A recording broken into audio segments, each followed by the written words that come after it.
싱가포르 정부가 외국인 주택 구매자 취득세율을 2배로 올렸습니다. 중국인들의 싱가포르 부동산 투자를 제한하겠다는 의도입니다. 한국 역시 중국인들의 부동산 투자 문제가 불거지고 있습니다. 그래서 더 정부가 어떤 움직임을 보일지 관심이 높아지고 있습니다. 오늘은 싱가포르가 이렇게 움직이는 이유와 한국의 상황은 어떤지 알아보겠습니다. 여러분들의 구독과 좋아요 요청하면서 미국 시작하겠습니다. 먼저 싱가포르는 4월 취득세의 일종인 부동산 구매자 추가 인지세인 앱스트를 올린다고 발표했습니다. 이로써 주거용 부동산을 구매하는 외국인에 대한 앱스트 세율은 주택 가격의 30%에서 60%로 2배가 됐습니다.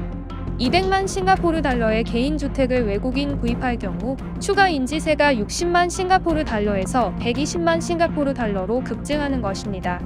이 같은 세율은 세계에서 가장 높은 세율입니다. 이번 정책 도입의 배경은 싱가포르의 주거용 부동산 가격이 공급 부족과 건축비 상승으로 오름세가 이어지고 있으며 여기에 중국 투자자들이 뛰어들면서 가격 상승을 더욱 부추기고 있기 때문입니다. 코로나 시기 중국 부유층을 중심으로 싱가포르 투자 이민이 유행을 타기 시작했습니다.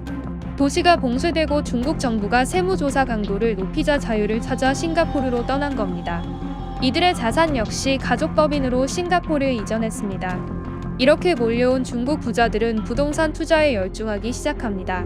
지난해 외국인들은 싱가포르 민간 아파트 물량의 6.9%를 매수했는데 이 중 대다수는 중국인으로 알려졌습니다.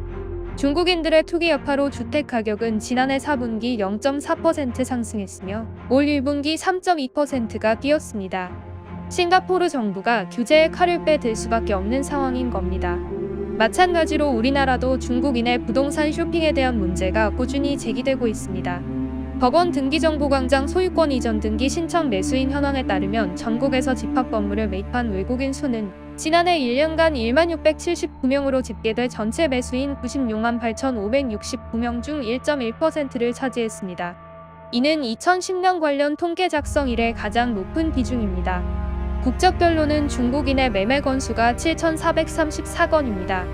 이는 전체 외국인 매입 가운데 70% 비중입니다.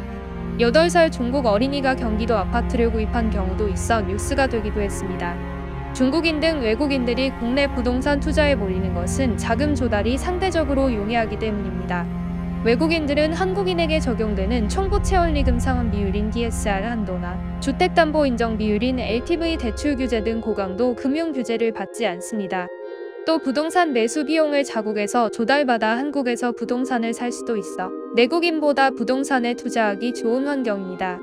정부는 외국인 부동산 투기 단속을 위한 공조 체계를 구축하고 외국인의 부동산 취득자금 불법 반입을 상시 단속하고 있습니다.